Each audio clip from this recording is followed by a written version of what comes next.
Hello and welcome to The Hardest Game. My name's Ben Doughty and I'm delighted to be joined this evening at the slightly earlier time of 6 p.m. UK by former IBF Super-Featherweight champion of the world, Carlos El Famoso Hernandez. Welcome, sir. Thank you for having me. It's a pleasure being here with you. Yes, I've been looking at the situation to do with your nationality. You're described as Salvadorian American, but I believe you were born in Los Angeles. Is that correct? Yes, correct. I'm correct. Yeah, my background is from Salvadorian descent, but yeah, I was born and raised in Los Angeles. But I have lived in El Salvador in some moments of my life, and so I am very close to. And I'm very close to the Salvadorian community, which is the largest outside of El Salvador in LA. Yeah. Well, so you identify very much as El Salvadorian more than American.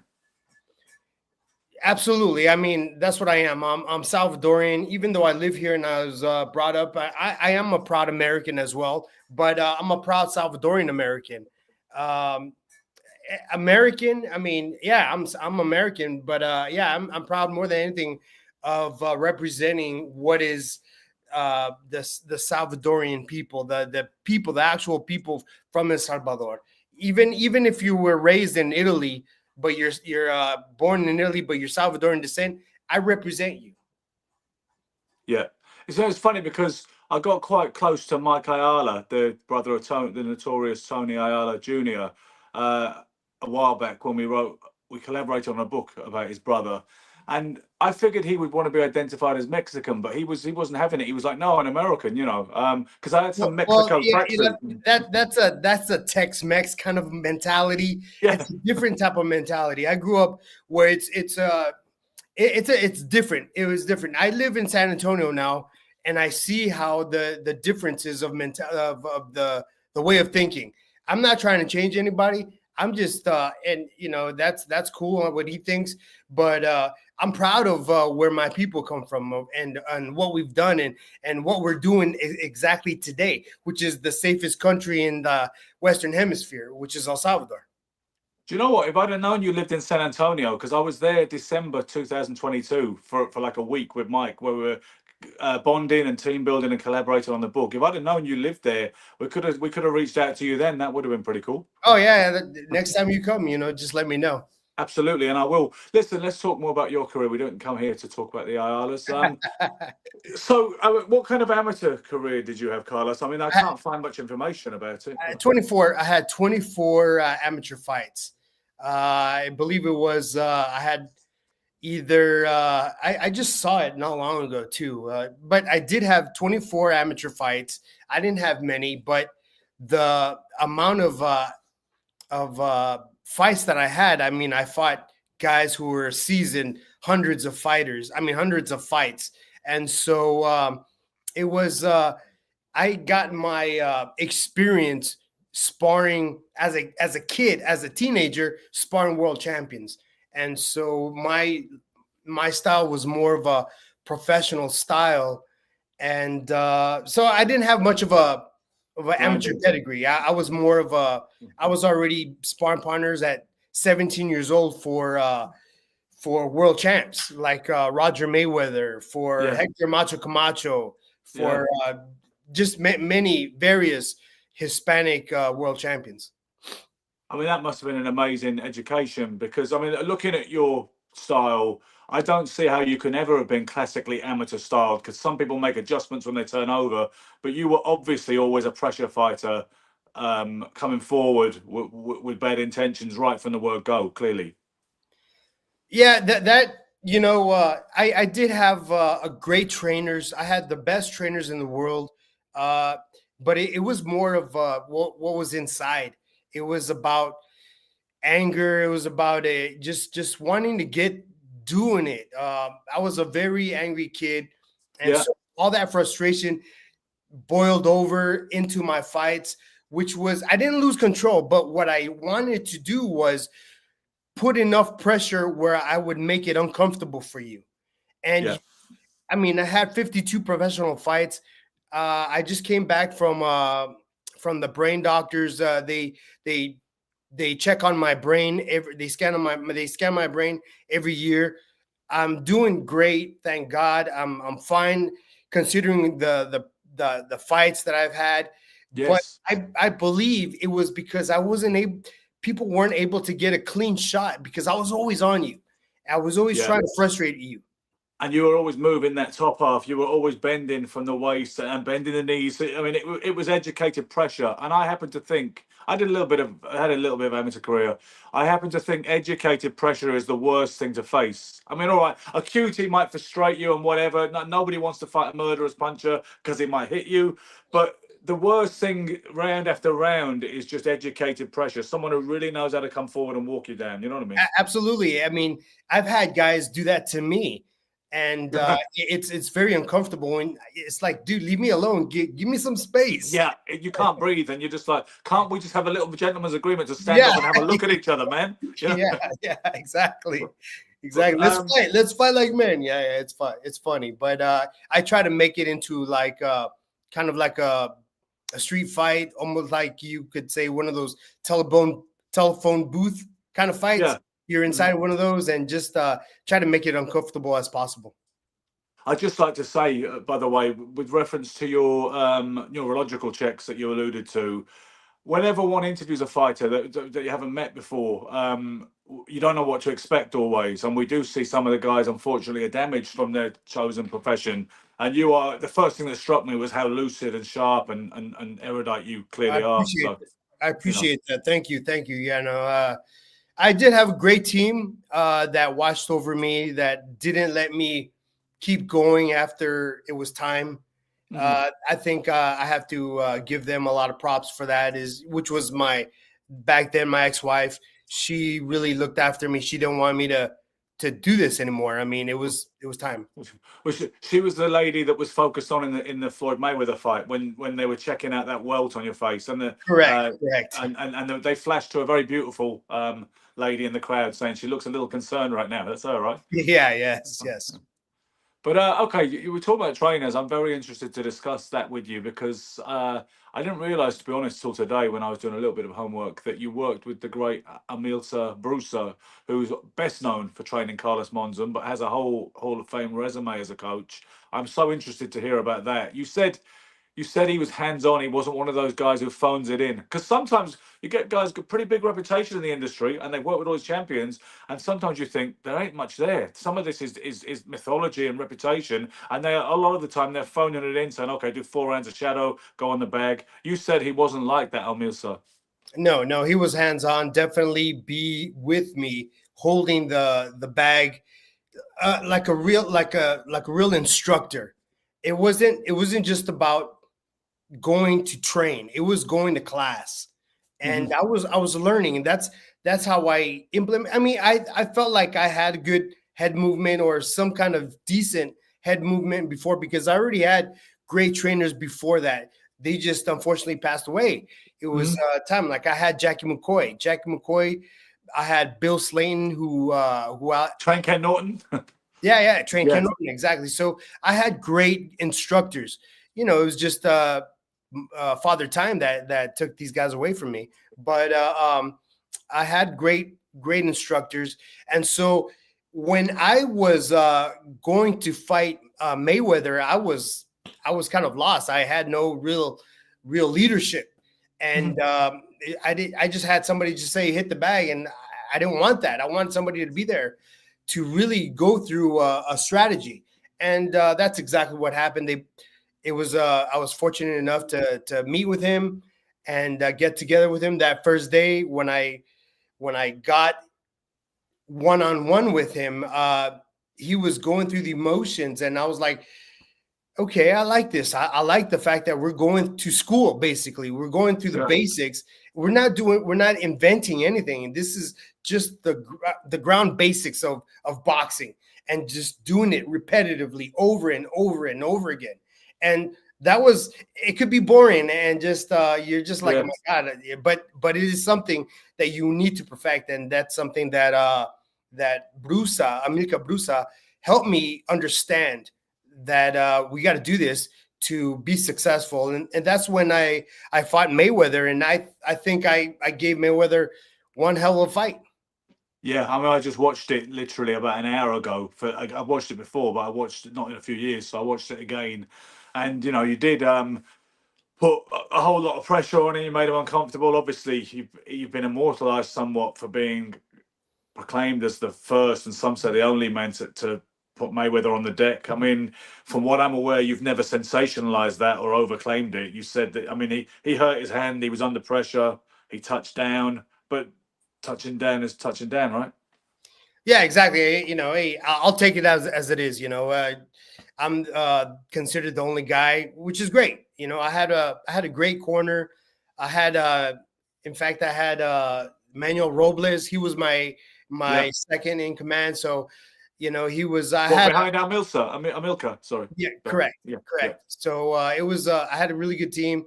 At that moment when I saw him take the count, I was like, "Oh yes, I got this guy. I'm going to stay on him." Yeah. But unfortunately, it didn't happen. But you do have to take your hats off to the guy. The guy is a genius. He's a great defensive fighter, and he was able to acclimate himself to the type of fight that I was giving. Adversity, yeah. Well, I mean, he was standing in with you sometimes in trading, and Mayweather could fight on the inside. A lot of people don't necessarily focus on that, but he knew how to fight inside, and he could hang tough if he wanted to. And a lot of the time, that fight was contested at close quarters, right? It was the first 3 rounds. It was, that's the kind of fight I was ready for. Like I said, I used to be Roger Mayweather's sparring partner when he fought Chavez. So I was a kid, and but that always stayed with me. That style always stayed, and so I always loved the Mayweathers anyway. And they were just great. Roger Mayweather was not just a great fighter. A lot of people say good and bad things about him, but I just know that I speak from a guy that was world champion, and he was a great guy, a great mentor towards a Hispanic kid that was 17 years old and just wanting to learn. And he would give me tips and beat me up as well. So you actually had affection for the Mayweather family in general when you went into that fight with Floyd? Absolutely. Yeah. So you could tell that there was no bad blood. There is no I'm going to kill you, or just things like that. It was, in fact, we were on the same floor, staying at the hotel, and the promotion, which is a top rank, they were crazy. They were livid about, like, they didn't like it. They were just like, we got to get you off this floor because you guys. I was like, bro, I'm not that kind of guy. I come here with class, with respect, and to do my job, not to fight in the street. I'm not going to get paid for that. There was a sign of that at the end of the first round. Just as soon as the bell rang, you just nodded at him as if to say, "Yeah, nice round. I'm looking forward to the rest of this interaction, sir." It was that kind of expression. It was just respect and like, okay, nice one, Floyd. There was respect, but there was no fear. It was just respect. Yeah. Your first world title shot for the same WBC Super-Featherweight title had come against Gennaro Hernandez in 1997, of course. Probably an underrated guy, Gennaro, who's remembered really for being Floyd Mayweather's first world title victim, but he was more than that. Gennaro, let me tell you, I believe he was my mentor. Actually, I was one of his chief sparring partners for many years. I even saved a text from him before he passed. I think it was like about a month before he passed, and he was just telling me, thank you. He was thanking me, like almost like saying goodbye. And he was like, thank you for the training, for the sparring. Yeah. I couldn't have been champion without the work. And so I was pretty happy to read those words from Gennaro. I go back and I think, he was a kind of an underrated kind of fighter, but the guy to me was one of the best 130-pound champions out there. I mean, he was just he probably didn't have that punch, that knockout power, but he had a continuation. He had ring generalship. He was just a very, very technical fighter, very smooth. I watched the fight when we fought, and he did exactly what he had to do. He used the angles, because I was going straight, trying to make it into a fight, and he knew that. We were sparring partners for many years, and so he knew how to because him being a tall fighter, he would like to fight inside. But this time, which I thought he would do, but this time he actually used the angles, turned me around, and had more space to continue with his assault and win by unanimous decision. How did you feel with those particular losses emotionally? Because usually a loss is just a reversal, and there's not really a good context to it. But sometimes there must feel like an element of victory when you performed at a high level, especially with Floyd Mayweather pushing him as hard as you did. Is there an element of not too much disappointment when that there was dusted? There was, especially for Gennaro. That was my first main world title. Loss, yeah. World title fight, and my first loss. I mean, there was Aaron Zarate before that, and you actually drew on your debut, which kind of must have been a bit of a disappointment. But those things can be more seen as early career little blips, right? Yeah, correct. And so I went back, and I had Emmanuel Steward in my corner to fight Gennaro, and it was kind of a bit of a letdown as well. Not saying anything bad about Emmanuel. He did his job. He's a trainer, but he's one of those call-in kind of trainers as well. Like Angelo Dundee was for much of the time. Well, yeah. I've heard stories about him. In fact, Amilcar Brusa would tell me that Angelo Dundee was that way as well. So when I had Emmanuel, I was training. I think it was Oscar De La Hoya, me, then Lennox Lewis. So I was like in between. So he'd kind of hurry up and next, you got to go. Yeah. So it was kind of like rushed. He was a great trainer. He was actually a master at telling you how to do it. And so I didn't know that kind of style. I didn't fall into that style. Now that I'm retired, I thought his style was great. At that time I didn't appreciate it, but this guy Emmanuel Steward was a professor. I would have to say a great American professor. I noticed whenever Manny held mitts, it would always be this one pad for the straight punches. So your jab and your right hand goes to this pad. And he would use this other hand, this is a left hand, for if it's a left uppercut or a left hook. But it was basically, there's one target there. Everybody's only got one head. So that's what you're aiming for. And if I need to augment this for another shot, with whatever the angle might be, then he'd use it. So I know that some people, see, today everything's about mitt work, right? And there's so much of it on social media. And some of it is Mayweather did all the kind of stuff you could maybe call showy, flashy, eye candy kind of work. Eye candy, correct. Yeah, but Manny, I fell into that because I had trainers that didn't use the mitts, which was except for Bill Slayton. Bill Slayton did use the mitts. He was great at it. It was about continuation. It was that African American, that black style, that pep. I had a lot of that Mexican style as well, where it's like pound. But I liked the fact when they were both, you could call it a Chicano style, which was like De La Hoya, that speed and power, and finish with that left hook. I like that. I like that shoe shuffling because I would train with Shane Mosley as well. So I really wanted to emulate his style, and he was just a great fighter and a great person to train with and to learn from. He was just phenomenal. I watched some lightweight footage again of Shane the other day, and he was an absolute beast at 135. I think people forget maybe, and they think more of the getting older, more experienced welterweight, light middleweight guy. But as a lightweight, he was an absolute force of nature, wasn't he? Yeah, he was. I just couldn't believe he was still making 135 and being strong at that weight, because he'd probably walk around at 147 maybe, And I'd probably be walking around 140, but we'd still spar. But he was just a dangerous guy, even in training. I mean, I don't know if you heard about him and Zach Padilla. No, I don't believe so. Okay, well, Zach Padilla was the WBO junior welterweight champion, but he had a brain injury because of the sparring he had with Shane.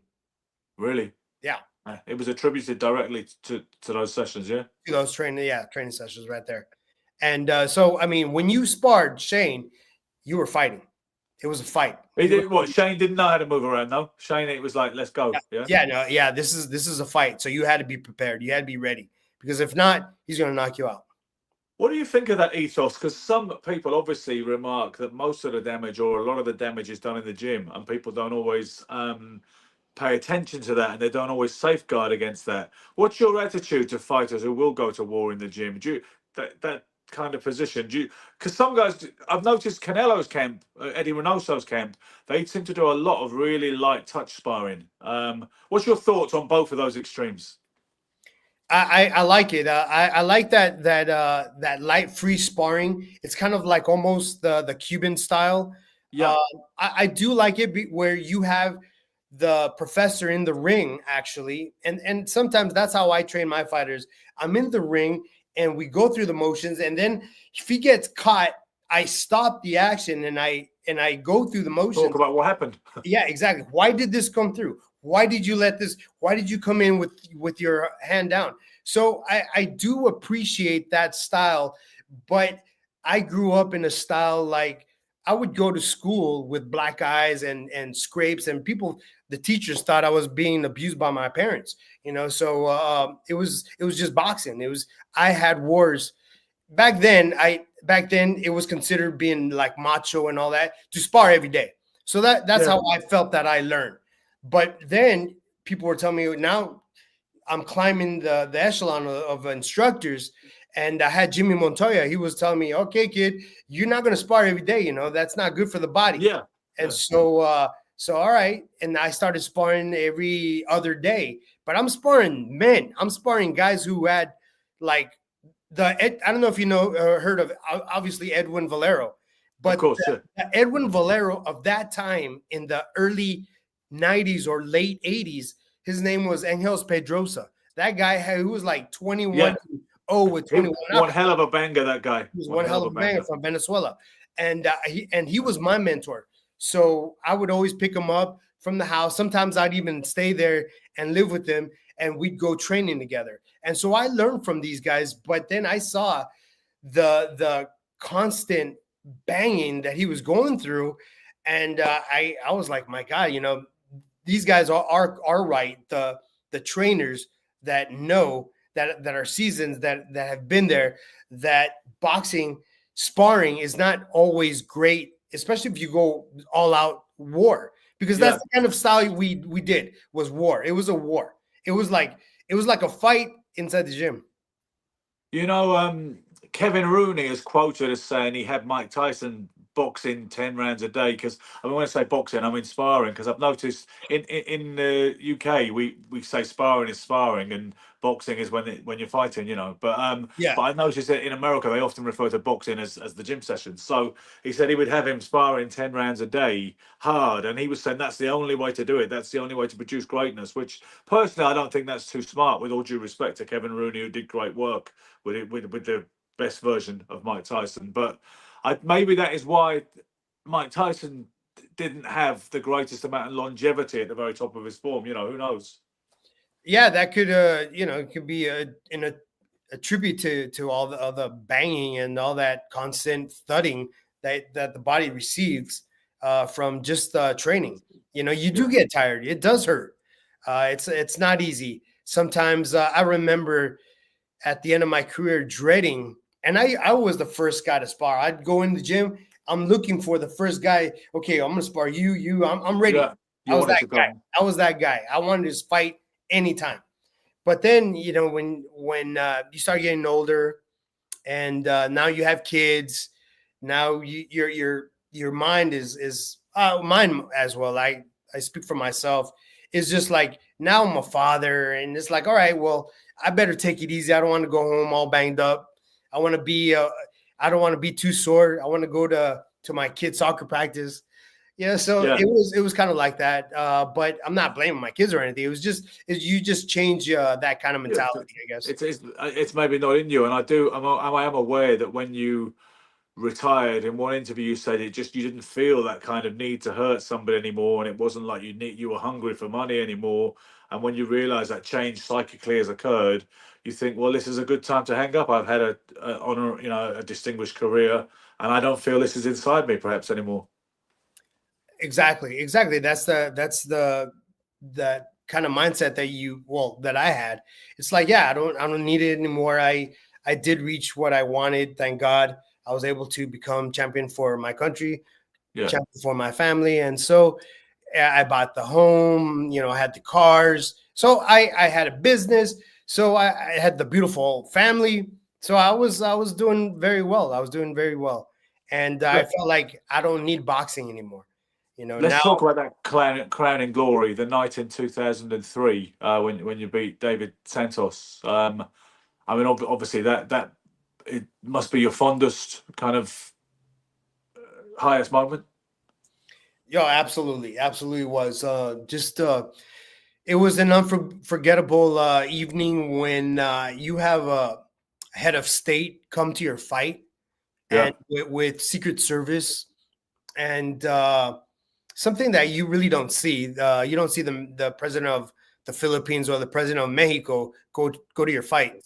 So it was a very big deal, and some say there's a lot of pressure on Carlos because he has, and my crew even brought in Alexis Arguello and Roberto Duran. Yeah, so they were there as well, and so I felt more than anything putting that not pressure on myself. I felt that I was going to put pressure on David Santos, and that was the key is to. I just felt that I was not going to be denied, or I wasn't going to lose this fight. It was a gamble. Obviously, you never know in boxing, but it could have been that I got knocked out by David Santos in front of the president. How ridiculous of El Salvador, right? Correct, of El Salvador, and so it was definitely just a memorable time of my life. It was beautiful. I mean, it was spectacular, not just for me, but for a nation, that was watching, which at that time it was the lowest crime of the year that night.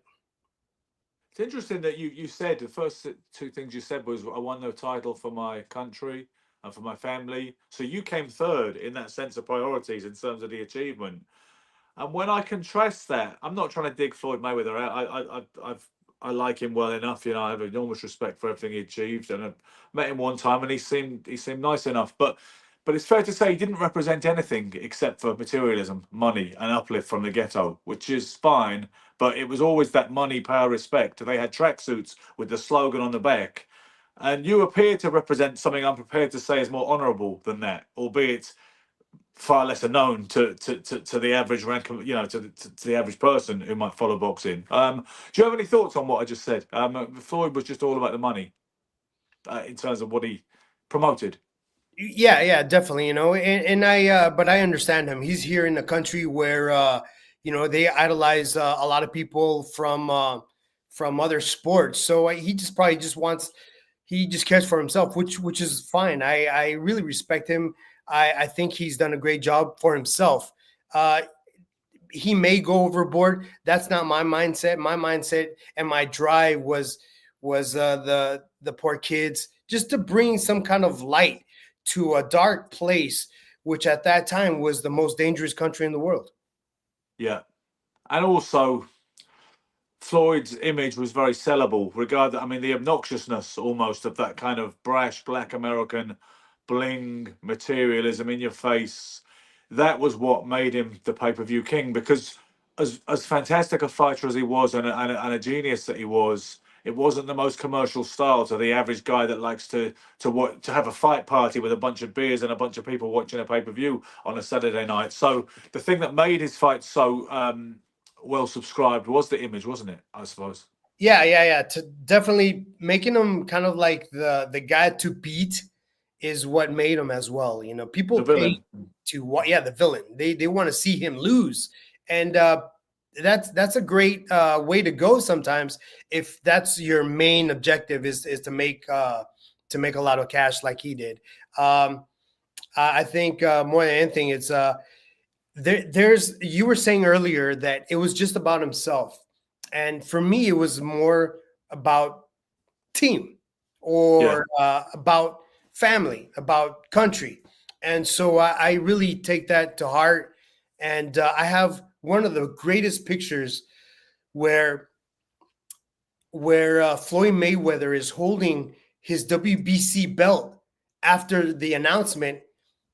And on the side is my ex-wife holding me, and I'm holding her. Yeah. And my back is towards the camera, but you can see my wife's face. And I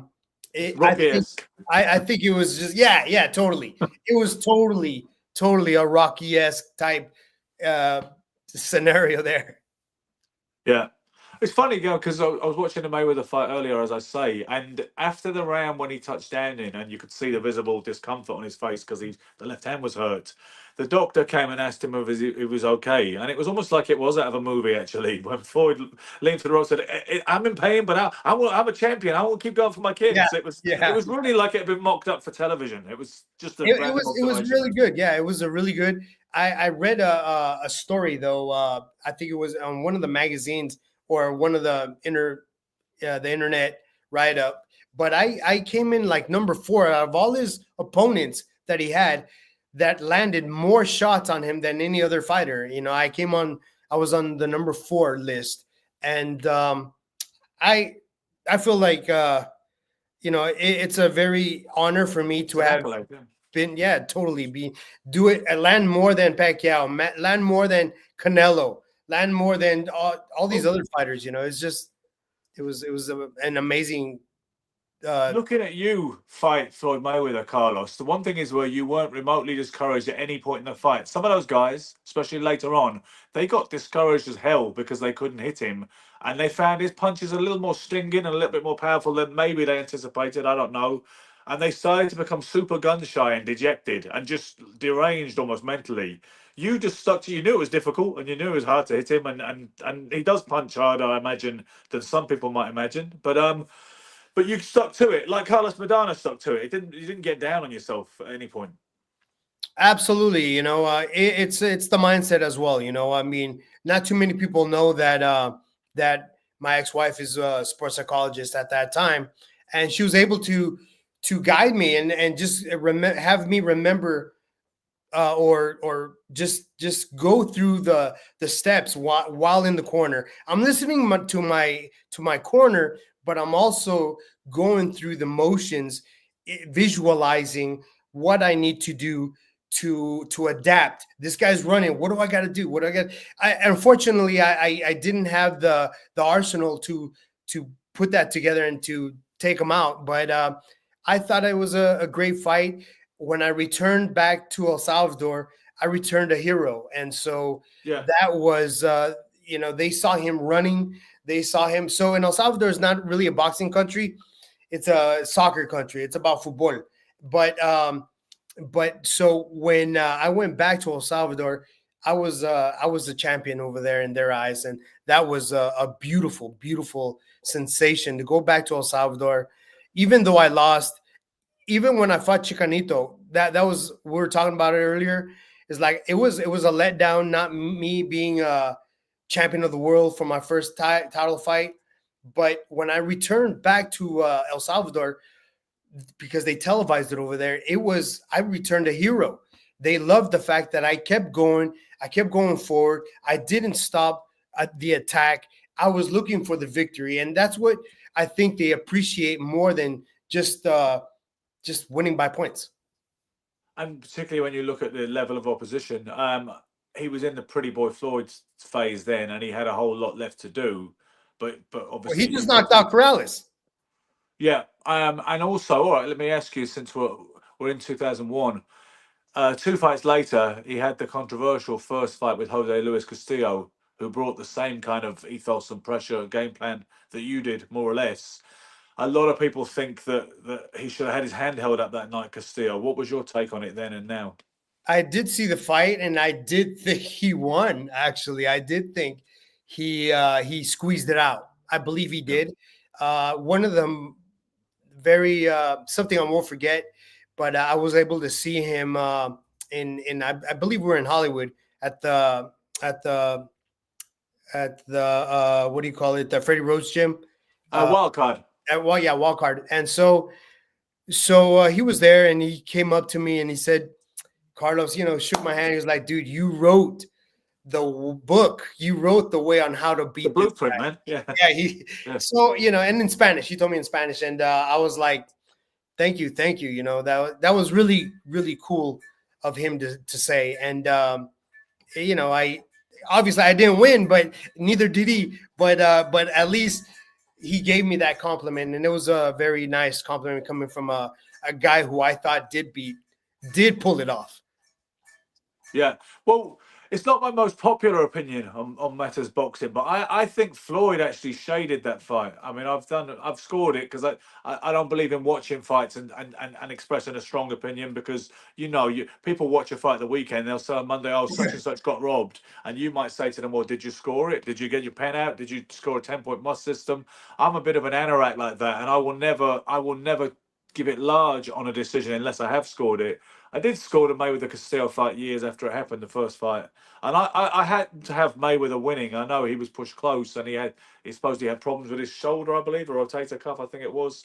I think he won the rematch certainly without controversy. But most people will always think. I mean, a lot of people say, you know what, Floyd should be, what was he, 50-0 in the end with that silly McGregor kind of affair. So people said, oh, he should be 48-2. I actually think he beat Oscar and Jose Luis the first time, but a lot of people don't, and I respect that. Yeah, I think it was a close fight with Oscar De La Hoya. I think that he did pull it off at the end, but even with Maidana, I'm not. I would have to review that fight again because it's such a long time ago. And from what I remember, it was a good fight, but I believe Mayweather pulled it off as well. Honest to God, Carlos, I actually think it's outrageous that people say Maidana was robbed. Maidana had a really good, laudable, upbeat performance, and he wasn't discouraged and intimidated by Mayweather's kind of defense and the inability to hit him. And he comes out with all the credit in the world, but he didn't win it. I reckon he won about 3 out of 12 rounds, I swear to God. But sometimes when somebody does better than people perceive, they will build a whole narrative off the back of that. You know what I mean? And be like, oh, he should have won. I mean, Maidana definitely didn't win. I mean, it's like Castillo, I understand that. Maybe he did. And the fact is, he said he took some of the inspiration from you, which is one could see that retrospectively. Oscar, I thought he won on the night, De La Hoya. When you're just watching it without scoring. Yeah, but I scored it a few years ago, and I think Floyd won because I think Oscar kind of faded down the stretch. Yeah. I would have to watch the fight again, but from what I remember, I believe I gave it just because of it wasn't about just throwing the flurries. It was about actually connecting, and so he actually I'm sorry, I felt that he connected with the right shots. That right hand was just landing. It was more visual, that one shot, than all these like flurries that De La Hoya was throwing. Right. Is it fair to say we have quite a problem with officiating in boxing, and have had for a long time, because of the standard of or the credibility of some of the decisions? Let's face it, some people blame incompetence, some people blame corruption, and sometimes it's a mixture of the two. But it's we do have a problem with scoring in boxing, don't we? Absolutely, we do. Just like when you say that, I go to the fight when fought Pacquiao, which received Bobby Pacquiao, Manny's brother, right? Yeah. Which received robbery of the year, and I believe it was, and it was a shame because it was supposed to set me up for a bigger fight, and it was now I felt that, oh my God, I lost, and it it just does something to you. It just brings your. I mean, it's to each their own. I just felt very disappointed with boxing. I didn't really want to know anything about it, but it's because of the corruption. There's definitely corruption, especially Yeah. it's kind of like what's happening with with the U.S. politics right now. Well, do you know? I mean, it's corruption is pretty much standardized in boxing, and those who work in the industry, they shrug and they take it for granted. They actually, it's almost legitimized. It is so prevalent and accepted. I'll give you an example. Like in the UK, you want to turn professional in this country, right? Let's say you don't have a huge amateur pedigree, you don't have an international medal, and you don't know, like Amir Khan had, let's for instance, or going way back in the States like Sugar Ray Leonard had or Howard Davis had. So you're not known, but you're a decent amateur. You have enough of a grounding to turn professional, but you don't have a big promotional deal. Well, here's how it goes: you have to sell. Well, it was always 100 tickets you had to sell, which is probably these days that could be £4,500 worth of tickets. Maybe it could even be £5,000 worth of tickets at £50 a head just for a basic seat, right? So you sell those tickets and you can fight on the show, and they will give you an opponent you can beat. And this guy will have a record like 3-82 and 4. He'll be actually very capable and slippery and dependable and trustworthy. And don't think he can't fight just because he's got so many digits on the right hand side of his column. But he's not coming. He has about as much attention of beating you as he does of splitting the atom. So um, Yeah, so so there you go. So and they will move these guys around because I've sat in the crowd sometimes. There's a kid making his debut, and they'll announce his opponent as coming from Watford. He is 3 wins, 82 losses, and 5 draws. And now a couple of guys who don't understand the industry, be sitting behind me, they'll be saying, "God, imagine if that was you. You'd give up, wouldn't you?" And I'd say, "You don't understand what's going on here. This is his supplementary income, and he yeah, loves doing it, and he's getting easy money."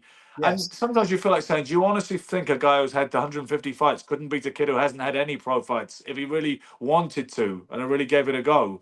So yeah, you understand what's happening. They call them journeymen, right? I think in the States, there's a slightly different definition where you think more like a club fighter is a journeyman. For us, the journeyman is a hired loser who is capable, who will fight anybody at a moment's notice. The good ones get lots of work because there's not many people who can actually do that job. But that's corruption, right? That's corruption right off the bat, and it happens until they build to maybe 10 wins or something. Some of them fight journeyman for several times on the spin until they actually get a real fight. Do you know what I mean? but now you have to look at it in the eyes of the promoter. So Yeah. now I became a promoter here. So I Oh, came. I yeah, have a promotional. I don't do it anymore, but I did have it, and now you're looking for a guy who's going to sell you tickets because you want to sell tickets. You want to make money.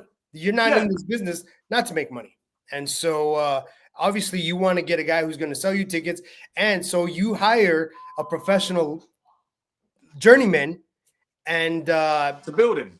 to build them up, correct? And that's how boxing works. Sometimes it is corruption. And it's not. Sometimes that's what it is. Let's call it what Yeah. it is. And but that's just the business, and it goes with any other thing, I'm Yeah, sure. because the thing is, if you just want to fight and that's all you want to do, go in the amateurs. And if you're any good, you will travel and you will do all this stuff. And the thrill of competition. That's great. But if you're going to turn professional, other people than you have to want that. You have to have a following and a fan base. Otherwise, what's the point? Because I mean, a promoter. When some people say, "Oh, it's disgusting. Fighters shouldn't have to tell tickets." That's a promoter's job. But I remember one UK Yeah, promoter saying, "Fighters have got to realise it's not just a case of turning up with your kit bag. You can't. It doesn't work that way. We have to. You have to help each other here, meet each other halfway, because yeah, we're trying to absolutely. sell a show. And Although I didn't have to do that when I was up and coming. I signed with first I was with Roy Engelbrecht. Then I signed with the foreign boxing, then top rank. So thank God, I had really great promoters where I didn't have to go and sell tickets. I just had to say, I was coming out in the LA Times or the newspaper. And so it was that was really, there was no internet. So that was the main thing, is just to come out in the yeah, newspaper. But certainly. here, But but go I'm on. sorry. Here they're asking me if I ever train in Culver City. Yeah, thank you for taking that question. That was good. None of the guests ever do that unless I do it. You're the first one who's actually had the initiative to take it himself. Go Yeah. ahead. He's been asking. I grew up in the Pico Union area of LA, and then in South Central Court towards USC as well. So I lived in those that downtown area neighborhoods. That's where I grew up in LA. Now another one, he's asking me if I'm from East LA. No, I'm not. I'm from the Pico Union area or Hoover and that was a bit of an older question. Yeah, I just flashed it up. That was several questions ago, but yeah, that was the Culver City Jimmy asked, right? Yeah. No, I was more in the. I started in Paramount, which is a very rough area of town, and so I started there. Then we went to Azteca Gym. Azteca Gym was back then. It was in the city of Bell, and there that was more known as the Mexican gym, just Mexicans. All the Mexican champions, Chavez would go there. So that's where I went. That's where I started, and then from there, my father wanted me to get more of that pep, that black style. And so he told me to go to 108th and Broadway in Watts, California. So I remember going there and being like one of the only Hispanics there, man. It was like a Rocky movie, like in Rocky. When Creed takes him to the tough gym to learn how to fight black. Totally like that. It was like that. Yes, absolutely. I totally relate to the story of Rocky because it was really like that with the wife, with the training facilities and the training methods. It was pretty much my story. Do you know what's funny about that? You know, in Rocky 3, because Rocky's got that same style. He's just he's a swarmer, and that's iconically. But although they say it was based on Chuck Wepner, there's obviously some Rocky Marciano in there. Yeah. But then he runs up against a guy which is a complete brick wall and like a kind of Southpaw Sonny Liston in Clubber Lang. So his style doesn't work anymore, and it's never going to work against that guy. So Creed basically says to him, "Don't get down on yourself. I'm going to teach you how to dance, man." And you're gonna beat him with science and speed and all the rest of it. So he teaches Rocky this amazing fluid style, which is just a complete transformation. And then when you get to Rocky 4, Rocky's forgotten all of that and he's reverted completely back to the way he was. Is that a bit of a continuity error? Yeah, definitely. But it speaks the truth. Fighters just go. I mean, I was taught that. I was taught to box. I just didn't want to do it. It's like I'm not going to run. It's not my thing. I want to go after you. Yeah. And, but I was taught that. So you just go back to where you feel comfortable, and that's how I feel comfortable. That was always your default setting, and that was the mission that you brought to the ring. Yes. So let's talk about it. One guy you expected to engage you, and you were surprised in a way he didn't, was Erik Morales, another great fighter. Absolutely. He was a guy that I was kind of egging him on. Come on, let's fight. Did you say you're Mexican? Come on. Yeah. Defend your colors. But I wanted to get into his mind as well and have him create mistakes by me talking to him that way. But at the end of the day, I'm a clean fighter. I don't believe in that foul and headbutting on purpose, or because there's fighters who have headbutted me on purpose. They're there and I could feel they're trying to keep the cut open. I've had fighters like that. Ranchero Ramirez was one of them. That guy was a beast in the ring, dirty fighter, the dirtiest fighter. But that's what he had to do to get the win. He didn't win, but I understand that type of mentality. And I wanted to get that from Erik Morales, but he is a true legend. He's, if not one out of the best top 3 Mexican fighters of all time, or 4. I mean, that's a tough call, right, Carlos? Because I mean, if we were going to talk about those guys, I would say, Salvador Sanchez,